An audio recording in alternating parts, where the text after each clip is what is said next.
Hello and welcome to the I3 lecture series hosted by the Masters in Digital Photography program at the School of Visual Arts. We are thrilled to have Yulia Gorbachenko as tonight's guest speaker. Originally from Ukraine, Yulia is a fashion and beauty photographer based in New York City. We are particularly proud that she's a graduate of our program at SVA. In just a few short years, she has built a really brilliant career, and that's inspiring. Yulia's editorials grace the pages of magazines worldwide, including international editions of Harper's Bazaar, Elle Magazine, Glamour, L'Official, Cosmopolitan, Marie Claire, and In Style. Her commercial clients include Clinique, Maybelline, Garnier, Guess, L'Oreal, Makeup Forever, Il Maquillage, and Sally Beauty. So please help me welcome Yulia Gorbachenko to our lecture series. Thank you so much for coming. I'm very excited to be here because I'm graduate from SVA Digital Photography program, and it's been for me 6 years since I graduated. It's been a long way till now, but I'm very proud I was a part of the program, and I'm very proud that I'm speaking now that I wouldn't even imagine me being here speaking in front of the audience. So I started doing photography, I started doing photography, I would say 8 years ago.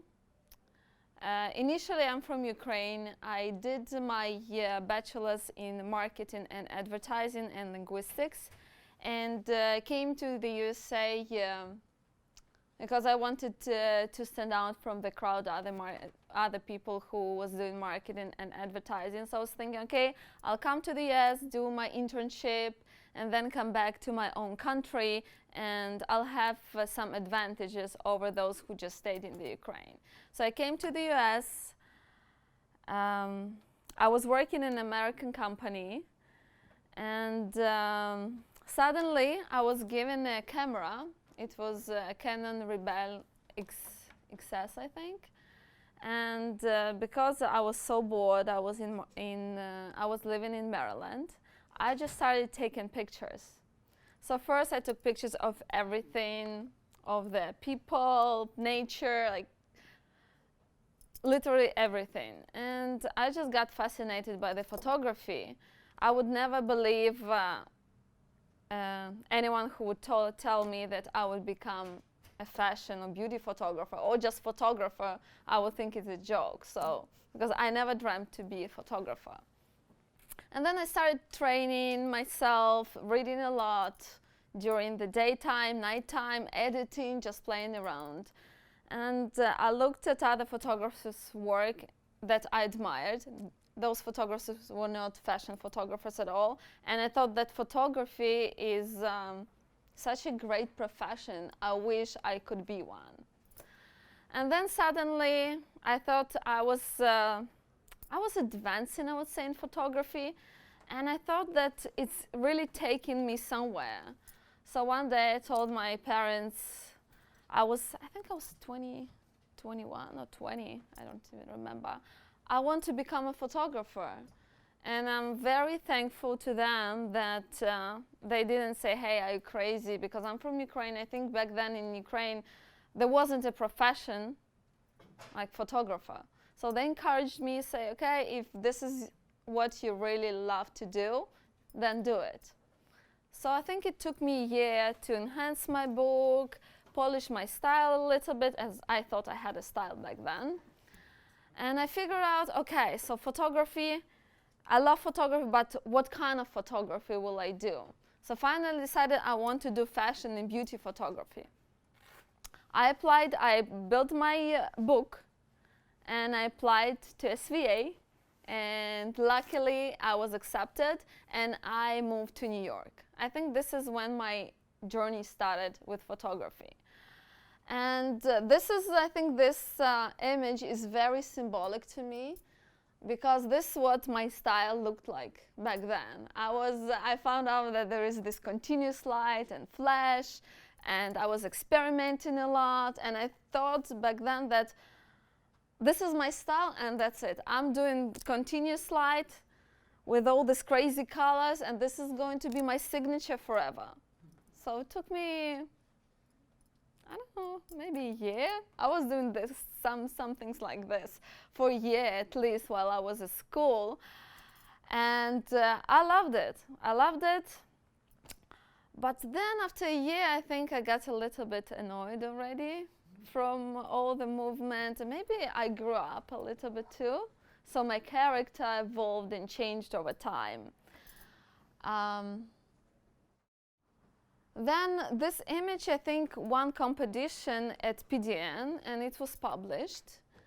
And one of the big makeup artists contacted me and said, her agent contacted me back then and said, hey, Yulia, will you be interested in doing a beauty shoot with our makeup artist? I looked up her work, and her work was just unbelievable.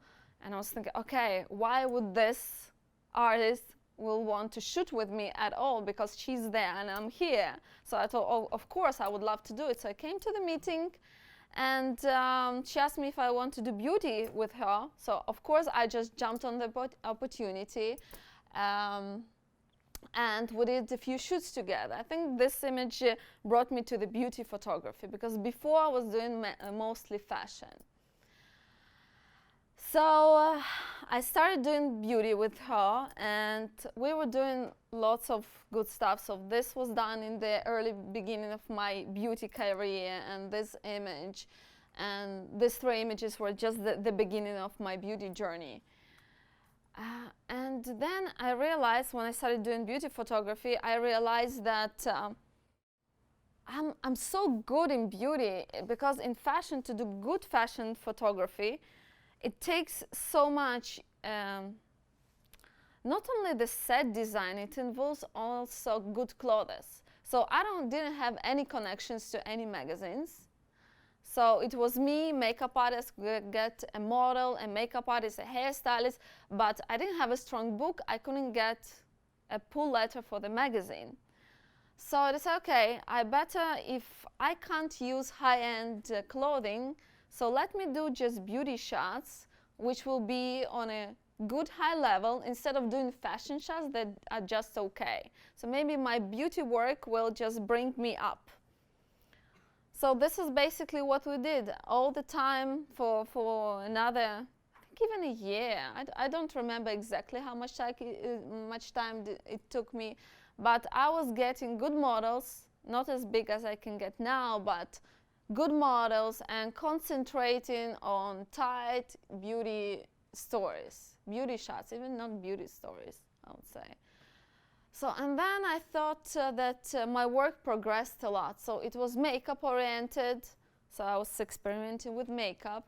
Then I got to clean beauty, which was just taking beautiful girls and getting clean stuff. It's not something crazy, but I think that in simplicity, because I couldn't get any clothing, in simplicity, I could get with my work higher. So only when I started doing some simple things like this, and then with cosmetics as well, I was able to get better girls, work with better makeup artists and better hairstylists.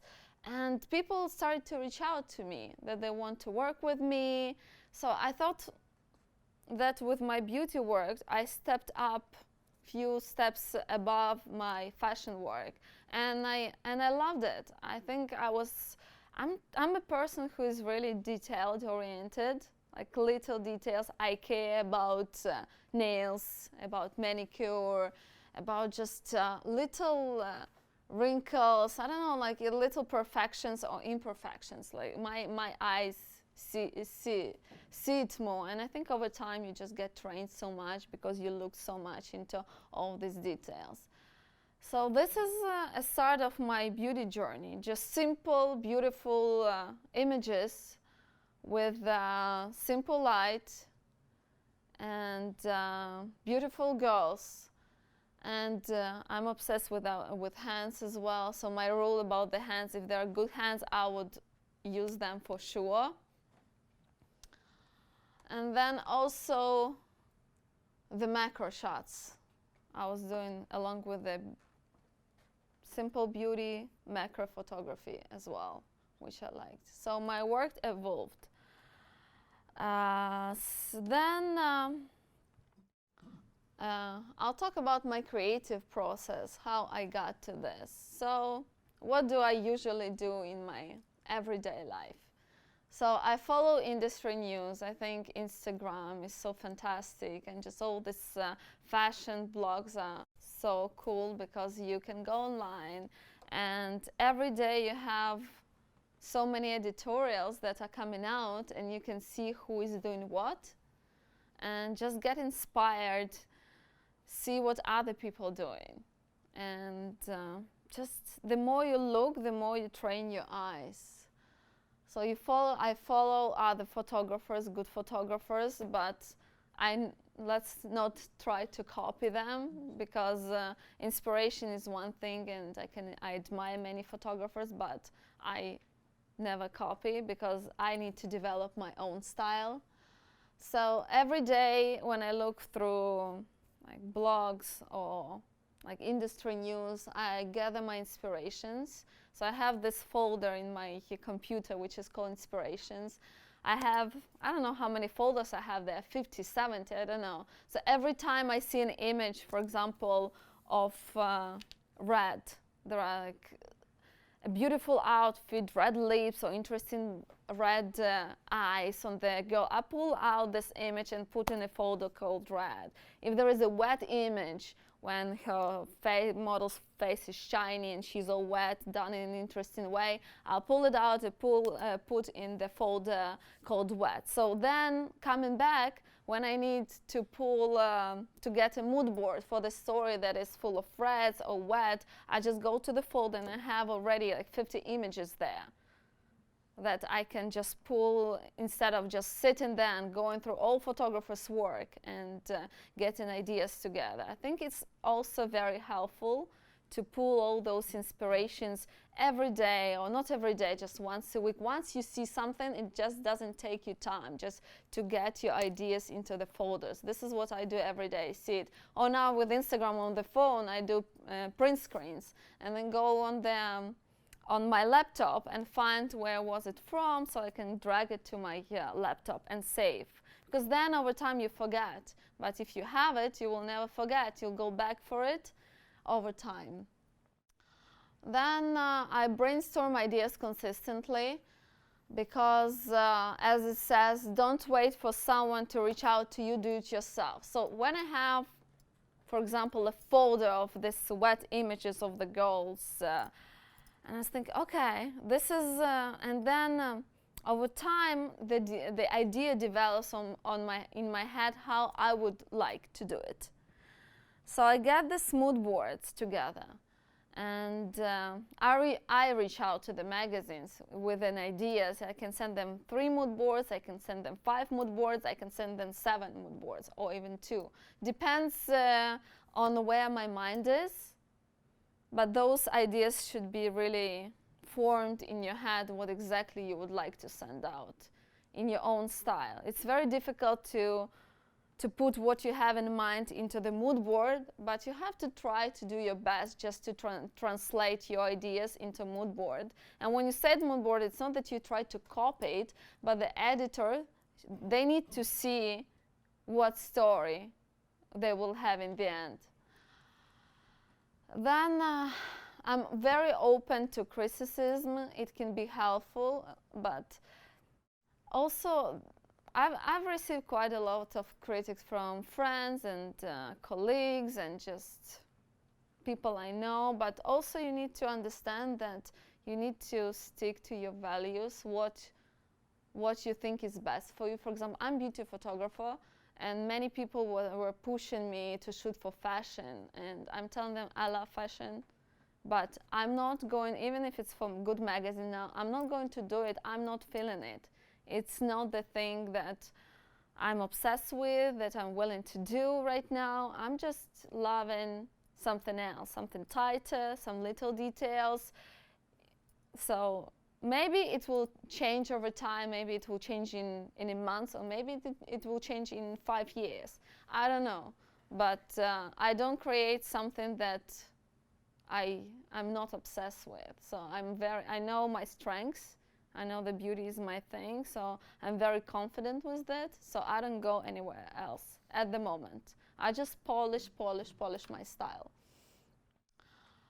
As I said, set yourself projects to build your book and polish your own style. So before the images that you've seen in clean images or the images with makeup, nobody came to me and said, hey, Yulia, would you like to do it? I set up the shoot, I brainstormed ideas, we got with the team together, we did the shoot, we did the retouching, and only then I started to submit it to the magazines. And that's when I got started publishing Marie Claire, or Elle magazines, or Harper's Bazaar. They weren't the full stories first. There were some pictures here and there. And then, only then, I was able to submit the stories. But this is how I started, by submitting the stories that I already have. And then when I had, and those images were without the styling. They were just simple images, but at least at my book, I had already some consistent series. Then experiment. So all my, I can't say career, all my photography life, I tried to experiment with my style, with my lighting, with the models, with angles. So just don't be afraid and push yourself to the limits, because in the end, it's you and your work. And it needs to stand out. It needs to speak for itself. So after I got the series of images that I could present to the magazine, I started sending them mood boards, and I started shooting the series of images, which I think is very important to understand when you have a clear concept in mind, how to do the series that are cohesive and that read together. And I tried to come up, for example, this series was shot for Harper's Bazaar. And when I think of the series, for example, this is here the example of the series that shot on the neutral background, more of a portraiture style. Sometimes I like to zoom in, zoom out, play with different crops. But sometimes when I have some concept, I really like when they stay like in a portraiture style. So here, this is more of a like geometric and like slick hair, geometric, and I stayed, for example, here cohesive and consistent with the hands. So once I saw that the model's hands are fantastic, she's so good at having her hands. So, and I started the thing about the shooter's thing is the hands, how weirdly she can place them. I think they add so much. So I think when I have 3 images with hands, or 4, that will be very strange not to have the 5th image without the hands. So the lesson here, if you started doing the hands and it reads well with the story, you just have to kind of continue with it. And allow how the crops is pretty much the same, of a portraiture style here as well. So neutral background, I just didn't see in this series adding like different background or zooming in, zooming out. So I love how images look the same in terms of proportions. So for example, in this one, I thought, okay, having portraits all the time is boring. Sometimes it's cool to zoom in and zoom out. For example, these were some close-ups. Sometimes I love to zoom out just to have them, some interest, and zoom in again into the image. Same here, like 3 images are close up and then zoom out just for the interest, so the viewer can, so the page can read more interesting on in the magazines, but sometimes it works, sometimes it doesn't. You just need to think over all these details before. So when I get my mood board together, then I think of, okay, when I go to the set, I know exactly what light I'll be using. And I know if I'm going to do all the close-ups or want to zoom out. This is also very important for the stylist to know how you're going to shoot it, because maybe this dress won't look good if I cropped it in. It would look too simple. Or maybe if I zoom out on that dress, it won't be as interesting as well. So the stylist, you have to get some idea to the stylist, what are you doing? And then after that, also now I'm trying to push myself to shoot more on location, because beauty is so studio, and I love studio, but when I started out, I think I was shooting a lot on location because I didn't have so many lights with me, and I just loved all this, what unexpected moments the location will bring. But then I locked myself in the studio, was doing quite a lot there. I was thinking, okay, that's it, and it was summer. All the stories were shot in fall, in the beginning of fall. I was thinking, okay, that's it, I need to use locations as much as possible. So this one was shot on location. We just came out, and this one was shot also on location, even though sometimes you can't tell if this is location or not because it's so close, this image. But this all was in a couch in one of the location, and that's so funny because this one, it was the last shot when the sun was going out. So okay, I need to get one more shot just in case. So we went out, I put the light against the sky. So this image I shot I think it took me 2 minutes just to get that shot. It was just so perfect, and I like how the background fits into the story. So it's the same theme, which is the lace, but the backgrounds are different, which adds the elements. And I like it a lot now to just mix and match. For example, in fashion, when I see fashion photographers doing studio work and combining it with the fashion outside, I really, really like that. But for beauty, I don't have usually so many pages. I have like 5 to 6 pages. It's not a 13-page story. So sometimes it's tricky to combine both, but for some stories it works just to experiment with backgrounds. So then let's talk about lighting, how I started with my lighting. So first, I didn't have any lights, so I was using outside for my shoots a lot. And then I got myself 2 lights, which I was taking everywhere I went. It was a beauty dish, and one more light, I don't know, full in, and just in case, I would say 1 or 2 lights. So I think that it's very important to understand those 2 lights first and do your best with those 2 lights, because once you know how to use 2 lights, it will be so easy to add 1 more and 1 more. But I think with 2 lights, I've shot for a few years because this is all I had. I was traveling with those few lights on subway, just everywhere I went. I think it played a really big role that now I know those 2 lights and I can add now and I know exactly what I'm doing. I also have a folder in my inspirations, which is lighting references. So like there are like projections. When I see some fashion beauty images with projections, which I will do soon, I think.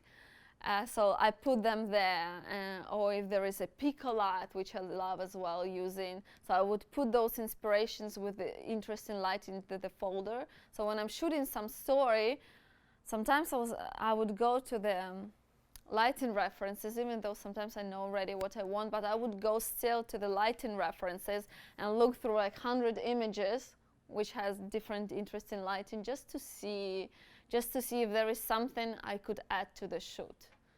So I would gather a lot of lighting references that are available in the internet. than watching tutorials and behind the scenes. I think internet is so fantastic now because all these photographers, huge photographers, are posting behind the scenes videos of what they're doing, and sometimes it's just one light or sometimes it's just two lights, and even though the images look just fantastic.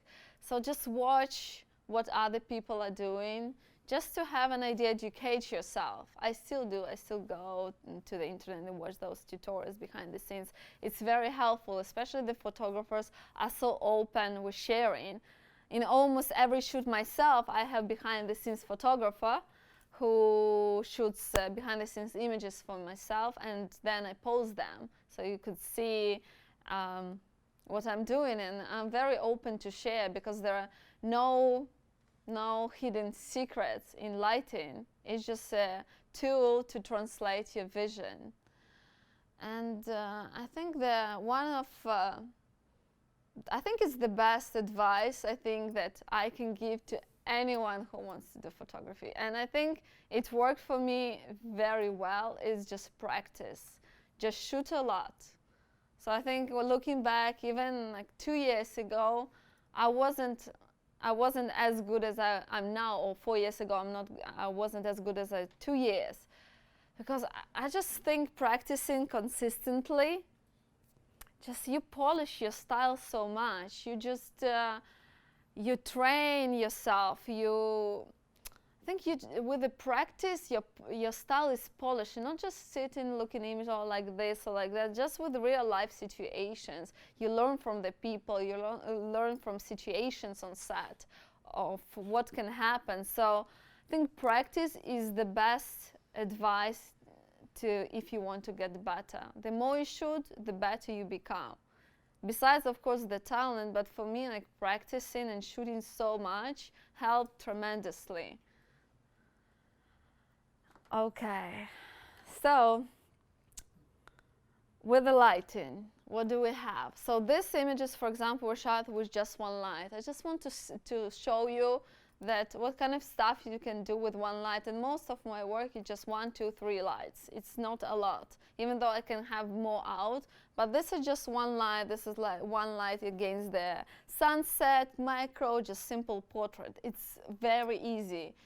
And in this ones I was using the Para from Broncolor, which is my go-to tool for this kind of shots. So this is 2 lights. So also looks a little like gels and complicated, but it's just 2 lights. You move them around, you see how they look. If you put them in front, it's softer. On top, it's harder. And I just move it around and see what works best for the shot. And this is I think my go-to lighting is 3 lights. They're all the same, pretty much similar setup. What's the difference now that I put 2 lights on the back to control the intensity of the background. So this is on the, they're harder. This is less light on the back and the middle. So it's the same pretty much setup, just different intensity on the background. So now I really love to control it. Before I was playing with the background by placing the beauty dish, how it will fall. So if you close it to the background, so it will be lighter. If you further away, so it's darker. So now, since I have the lights, it's so much easier to control it. And that's what I do. Or just in no lighting. These images were shot with no lighting, just reflectors and nothing else. Very, very easy. No lighting at all.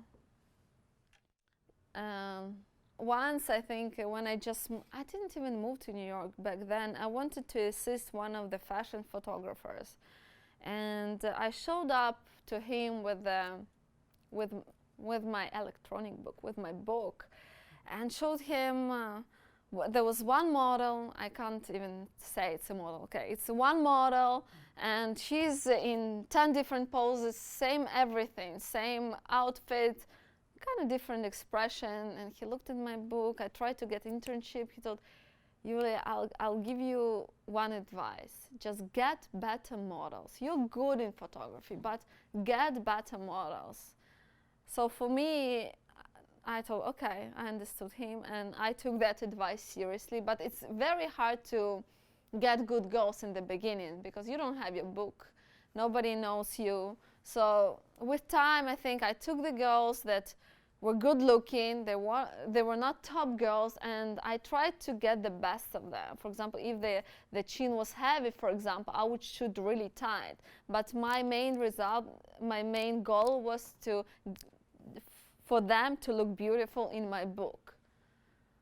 And over time, I think just getting better girls, because no matter how good I am, makeup artist, hairstylist, the whole team, if you don't have a good model, you don't have a strong shoot.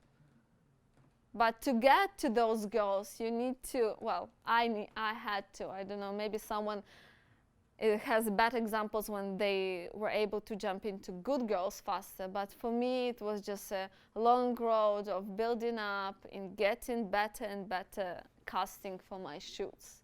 But this is the best practice, I think, the best advice, and I think the models. Just try to get better models, because no model, no shoot.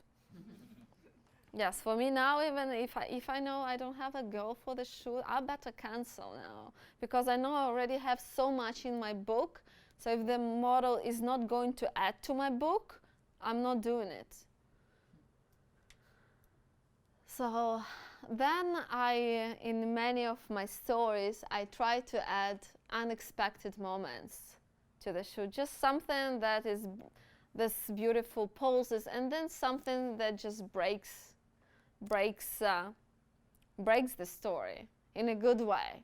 And this looks like unexpected moments, but at least these two, they were expected. I told them to smile, but in a very believable way.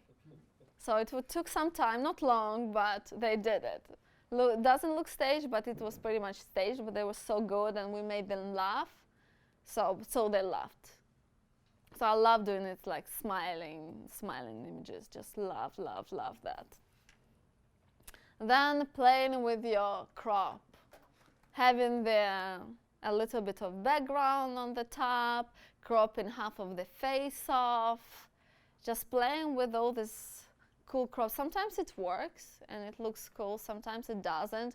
And for me, I know that I need to get that crop in the camera. If I didn't get in the camera, I'm just so bad in cropping when it's already done. I just don't see it as much. I don't like to crop in, like shooting the whole image, then cropping. No, I need to get it in the camera. So most of my images, I think, I would say 95% of the crops that I have were done in the camera. Because then when you look through all these images, when you pick the shot, I don't see, immediately you see the final.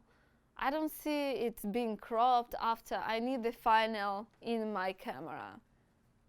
So, and if you know me a little bit, you know that I'm crazy about hands. So now when casting, I'm just, okay, can we get a good girl with good hands? And if I have good hands, I can do so much with hands around the face, around her body. Just, I'm obsessed with hands, with manicure, with different hand poses. I just love to play with it, and I think hands add so much to the beauty photography. And then being creative. I think some of my images are very clean, which I love. I love clean. I like timeless, I like clean. I like just timeless images, but sometimes I feel like expressing myself more. And it's by doing the things you think are cool for you, like cutting off the hair and putting on her, just even that it was itchy for her, but that's okay, she suffered a little bit, we got the shot. And then this project, I have the whole series with the manicure where we colored the fruits in different colors. This was a personal project that makeup artist and I had in our mind. We got together in the studio, well, actually my house, not even the studio, but it's a big house I had back then. So got the manicurist, the nail model, got the whole series. That I just love those series when we colored all the fruits. This one was for models.com as well. So I wanted the flowers around the face, and I have the whole series of the flowers on her body, on the face, everywhere. So just breaking in, so because I think when you look at somebody's work and it's all these clean images, I think it can get pretty boring over time. So sometimes it's good to just cut it and have something unexpected in your book. So even when I take my book for the clients to see, so first I have very relevant images. If I'm going for the meeting with a cosmetic company, I would always have like relevant cosmetic images that will be very relevant in terms of style for the client to see. But in the very end, I would have something that will say who I am, what I like to do, and clients like to see that you can express yourself in different ways. So I put this kind of stuff in the very end of the book, and not a lot, just few images, so they could see that what you have in mind besides all this commercial work. And not the last, but which is extremely important, is retouching. I don't retouch myself. I did, but I didn't do a good job. I didn't like it. I didn't do a good job. I was spending hours doing it, and I hated it. Like it as a student, I did. Yes, yes. That's when I retouched. I was sitting in the computer and just trying to do it. And in the end, it didn't look good. I wasn't just good at it. And I think you get better. You have to have the taste, and you have to do it all the time to become good at it. So I didn't want to waste my time because it's not what I love to do. So first, I use some retouches. Now I have few retouches consistently that I use, because with retouching, I think this is your style also. Because if you have this whole amazing story and then the retoucher doesn't do a good job, it's a bummer for everyone, including makeup, hairstylists, and now all the people in the industry, they know what the good retouching is. So now if we have all these amazing results and I then deliver bad images, nobody will want to work with me. So it's my job to make sure that retouching looks at its best, and everyone expects from photographer to do it. So if you can do it, practice, love it, experiment with retouching, get better at it. If you don't do a good job and you don't love it, don't do it. So I don't do it because I do a bad job, but I know what I want exactly. So I know it's not that I send out to retouch and do whatever I want. No, I stay, I make little comments, make the nose small, make the nails a little longer, make her nails slimmer. Like, I make all these different comments, and I spend hours like commenting, doing through rounds of retouching. And it's good to have your one retouch or two retouches that you like, so they know your kind of style that you like. So you have to just mention, now I just mention a few little things that my retoucher won't think of, but usually now it's very easy because she knows exactly what I like. So very, very, very important. I think especially in beauty, like coloring and, for example, how we desaturated the skin so the makeup and her eyes could pop up more. Just all these little details. I think also retouching got better over time with me as well. So then we are going to talk about the editing the story, how I do it, how I produce, and what do I do on set. So we started shooting. For example, I know I have to deliver 5 or 6 final images to the magazine or to the client. We start shooting, and I'm a pretty fast shooter. I think I'm fast. So we're shooting, and then I stop. I'm shooting, then I stop. I look through the images. I see what we got. So if I see that I got the shot that I want, so I flag, for example, 2 images that I love or 3 images that I love. So I tag them, and then I pick the best shot. I try to pick the best shot in the end of the look that I'm shooting, that I know exactly what I got. If I didn't get it, I shoot again. But I pick the shot in the spot, so I could take an opinion of the makeup artist, hairstylist, stylist, because it's a collaboration. Everyone needs to like the image. And sometimes makeup artists or stylists see something that I don't see. For example, there are wrinkles on the clothing that I won't be able to remove in post. So this doesn't work. And then I see the wrinkle. Of course it doesn't work. Or there is just hair sticking out somewhere, you won't be able to fix it. So we shoot more. And sometimes it's the perfect shot, but something is off. So we can stage the same kind of pose again. Sometimes we're able to do the same. Sometimes you try to get the same, but it's not the same. So just trying to get the best shot in the end of each session.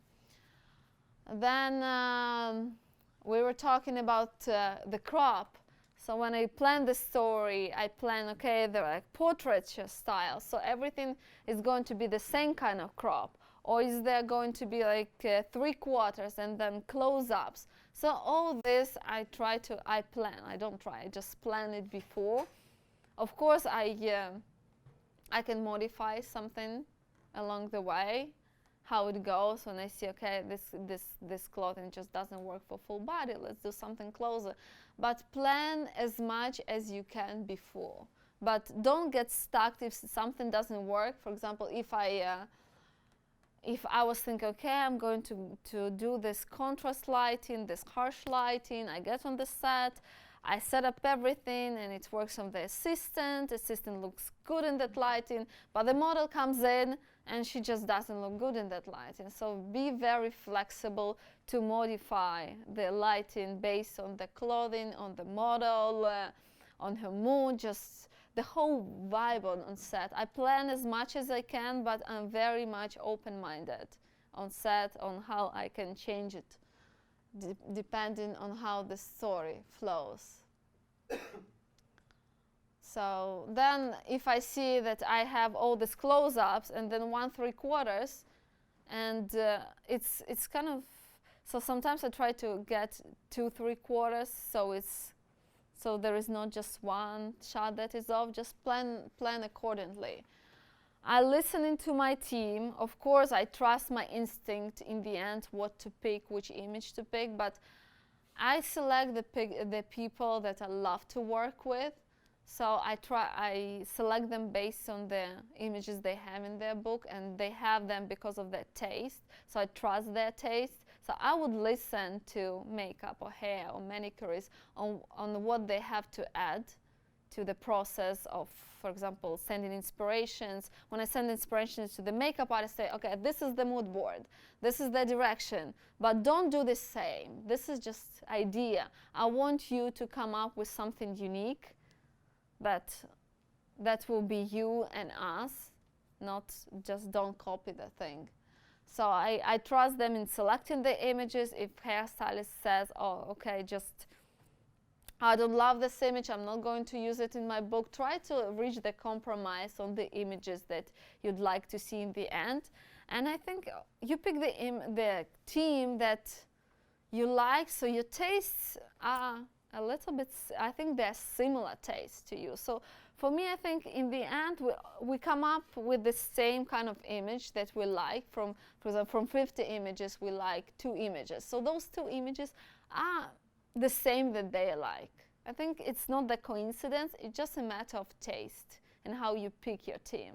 So we don't usually argue. When we see the shot, everyone sees the shot. So is the shot, let's move on. Let's not waste our time on the shot. And don't show anything that you don't like. I know sometimes there are like 5 beautiful or 3 beautiful shots, you don't know what to pick, and sometimes thinking, okay, I'm going to show this to the editor and let them pick. But if I do that, I don't send something that I would not like to see in the end, because they are going to pick that shot and you'll hate them. Because I think anything, if something goes wrong on the set, it's photographer's responsibility. If makeup artist is bad or hairstylist is bad or something happened on the set, even if it's not photographer's fault, in the end, it's my fault. This is how it goes, always. So same if someone picks the shot, editor picks the shot that the crew doesn't like, they'll think, this is in the end my work, it's my name is going to be there. So I just don't send anything that I don't like. And if we shot something and the result is just, sometimes it happens, it doesn't happen often, but it does happen that you are not satisfied at this stage of my career. I just don't run it. I just say, sorry, this is the situation, this is how it went. I don't want to put just work out there. If we are going to do it, it needs to be on the higher level or the same level that we are now. So I just don't retouch it, I don't put it out there. We just kill the story and that's okay, and we move on, we make new beautiful images. Just try with your work to be very, very consistent and try to push yourself every time. So now, what's my favorite story, if you would ask me? It's my last stories, because I put so much effort on the last stories, like thinking about it all the time, waking up in the middle of the night thinking, like thinking in the morning, in the shower, everywhere. So the stories that are in the past, I like them, but I just got tired of them. So now in my mind something new. So my favorite stories are always the last stories that I did, because they're fresh and I want to share with them. I'm just got inspired by them. Yes, and thank you so much.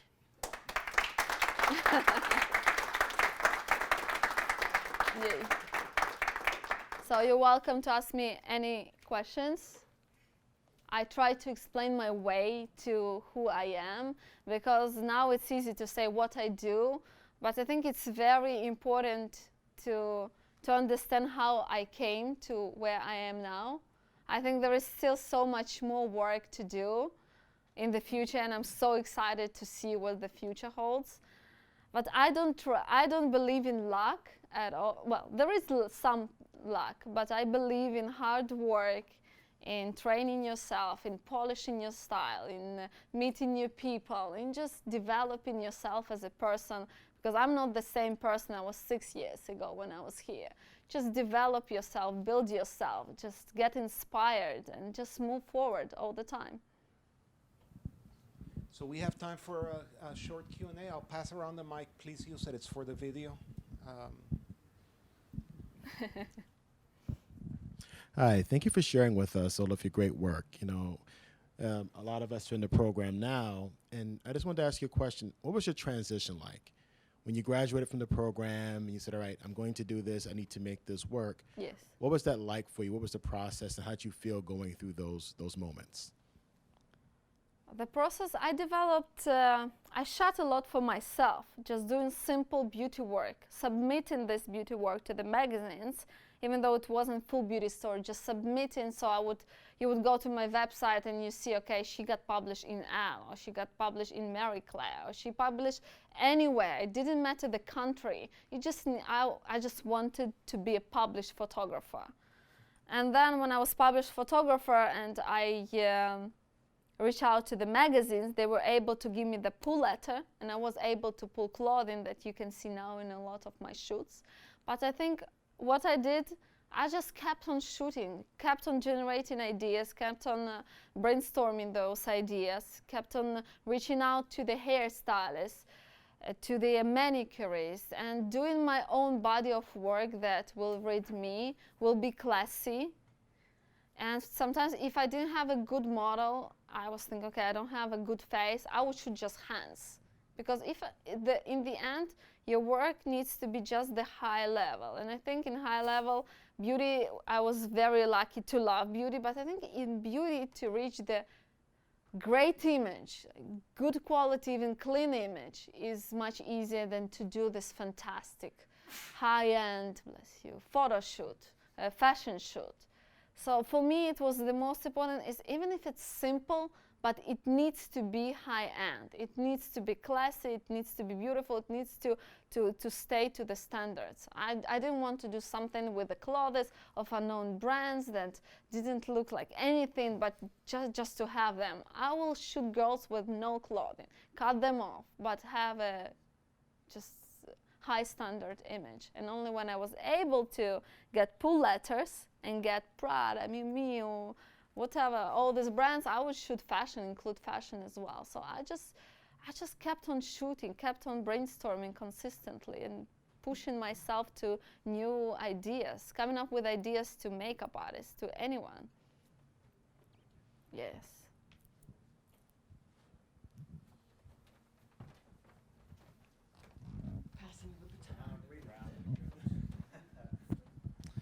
Hi there. Hello. Hello. So I'm curious. I mean, I think it's awesome. You really, I made the point of shooting a lot of personal work, especially starting out and putting that and building that book up. At this stage of where you are right now, what's the percentage, do you think, of jobs that you're getting that are commissioned from publications versus still projects that you're doing, with other people in your team, and then you're submitting those stories around where you think they might fit? Yeah. So now, I think all my work is based on the magazines. So magazines, I send them out ideas, so they come up to me. Some magazines do come up to me finally. It took many years, but some really write to me sometimes. But still, I'm pushing myself to them as well all the time.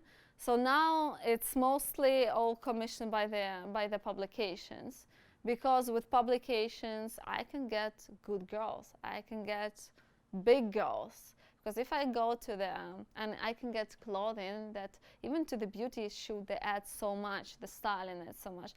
Because I can have styling without the pull letter, and pull letter I can have only with a magazine. So now mostly it's the work for the magazines. But still all those ideas are my ideas.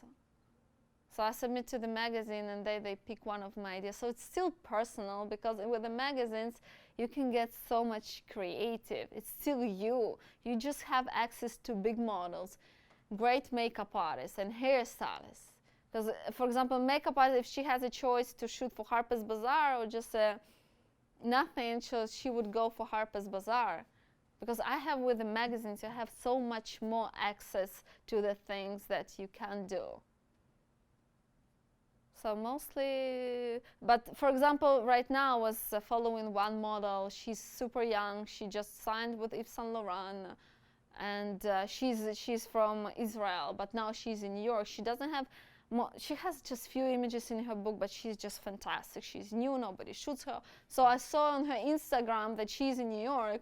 So I messaged to the stylist that I know, and then to the makeup, would you be interested just to shoot her? Even if we don't have the publication, will you be interested? Because she'll be in a year, because she's so young, she's maybe 16 or 15, but maybe in 2 years she'll be big. It's one of the most beautiful girls I've ever seen. So I'll do it. If I see that face, like I'm doing it that next week. Because she'll be big. I just see it. I've been following her, I want her, I'll do it.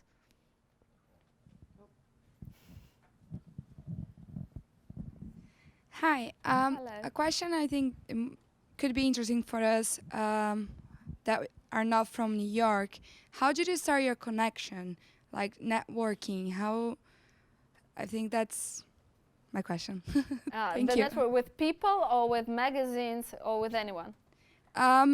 Mostly, yeah, people, magazine. I think now Instagram is such a fantastic tool.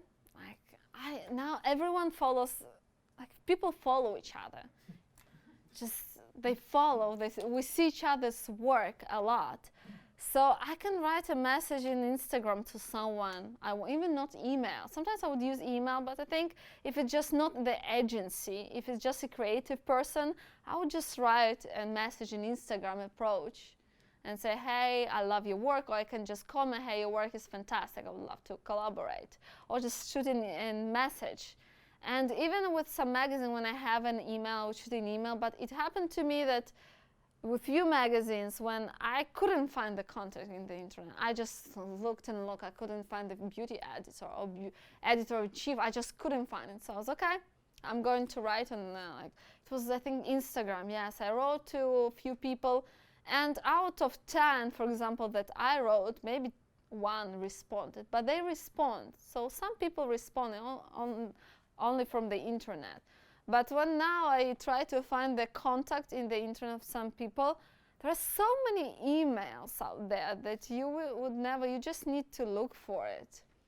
In Harper's Bazaar something, then you go, you see the name of the editor, and sometimes there is even an email. Or if there is no email, but email of the other person, you can kind of guess how you can form the email of the beauty. So they put first name and last name at blah blah blah.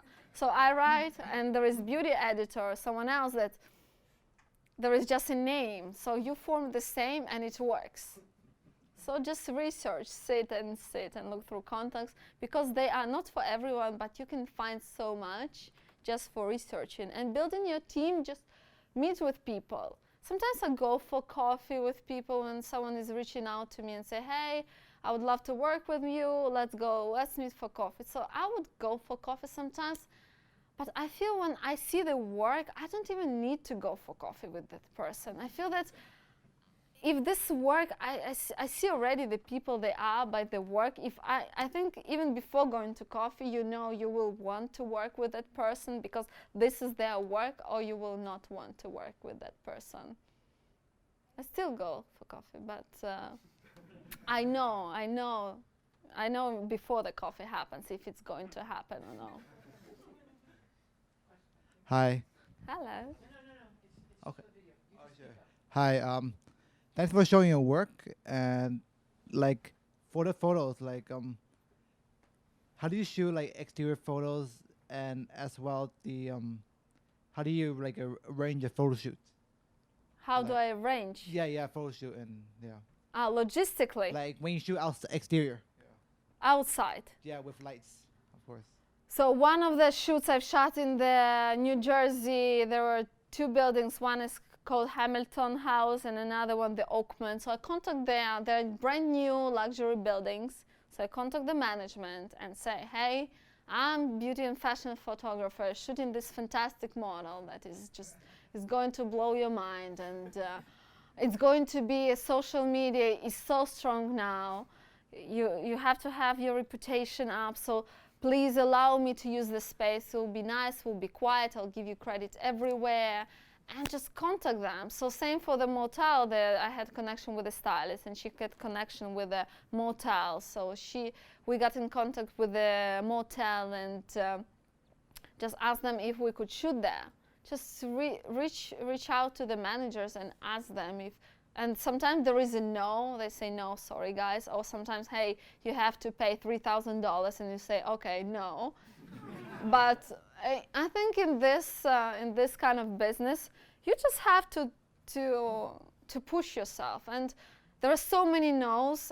With time, you get exhausted first, but then you care, but you don't care as much. Okay, I'll try more. So same with the editors. I send the messages to so many people, and I don't hear back. So what do? You don't get upset. You just continue on trying. Write again or follow up in 6 months. Okay, this is my new work. Please take a look. So just explore. Or if you've seen that some photographer that you know, someone shot there, so ask them. Don't hesitate to ask, because I think it's very important when we are photographers just to be friends to each other. Just give advices, give contacts, just share information, because we're in the same boat. I don't believe in competition that much. It's you and your work. If you're good, you're going to be paid, you're going to progress. And I think it's so fantastic if we progress together. We become great photographers over time. How about like permits and your research, like when you before you plan to shoot? Yes. Like your outside photography or How whatever. I trained before? Like research development, or like or think of getting a permit. So I didn't shoot that much in the public spaces. It was more of like buildings or the motels. So I didn't get any permits for that. I have insurance, just in case if something happens, if some light falls on someone. I think it's not that much money. I think it's maybe $50 a month or something. But it's in this country, I think it's better safe than sorry. And I've been paying it for many years, and I feel okay. Maybe even it's $100 a month. I don't remember. But I feel you don't mess up with insurance. You don't in taxes. So don't get yourself insurance. By permits, I didn't get any because I had the yes from the management. Yes. I'm curious about the retouching. Yes. So are you working with people here in the United States, or is it like international? I had this retoucher for 4 or 5 years that I've been working a lot. It's 100 Berlin Retouching. I love her, and I think we started out kind of together, but I think her work was even better than mine was before, and still it's pretty good. So we started out together, we worked together so much, so she helps me out on editorials. I give her my commercial clients, and I have a few more retouchers as well, which I love, which I use sometimes, but I have this main core retoucher that I would use for most of my work. Just building the book together and growing together.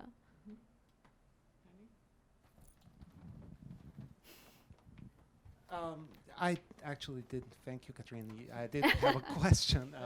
Oh, and she's in Berlin. She's Berlin. She expanded to France, so she's overseas.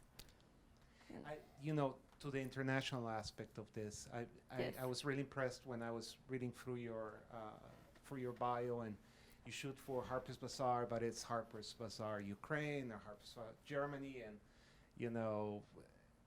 5 other international versions of Bazaar, and the same with El Magazine, and the same with Marie Claire. And it can't be a coincidence. I mean, how do you, orchestrate this international? So I write emails. I reach out. They didn't come to me. I wrote an email in the introduction and say, hey, I would love to shoot with you. I'm this. Look at my work. Look what I can do for you. This is the mood boards. This is my team. I can get this team. And sometimes if I have approval to cast, I can get you this girl. So I approach them. I write to them, to Ukraine. I'm originally from Ukraine. So I wrote to, but this wasn't my first Harper's Bazaar. I think Harper's Bazaar Kazakhstan was my first Harper's Bazaar, and they helped me tremendously to build my book up, to get my book together, to allow me to use their name to bring great models on set, and to create great stories for them. So I reached out to them and said, hey, I would love to, and they gave me a chance. They loved the outcome, and I still continue shooting for them because this is the way I can express myself through all those beauty stories that I do to them. But now some people reach out to me, but I still do my homework all the time. Like every few weeks, I just reach out with mood boards. And mood boards take a lot of time just to brainstorm ideas, to put them in paper. And you need to make sure, and I'm still learning how to do it, how to impress with your mood boards. Because something can be in my head, but it needs to read well on the mood board. Because before I underestimated, okay, I would just put images together, okay, here you are, look. No, now you need to really make it look nice so people would get exactly what you want to shoot.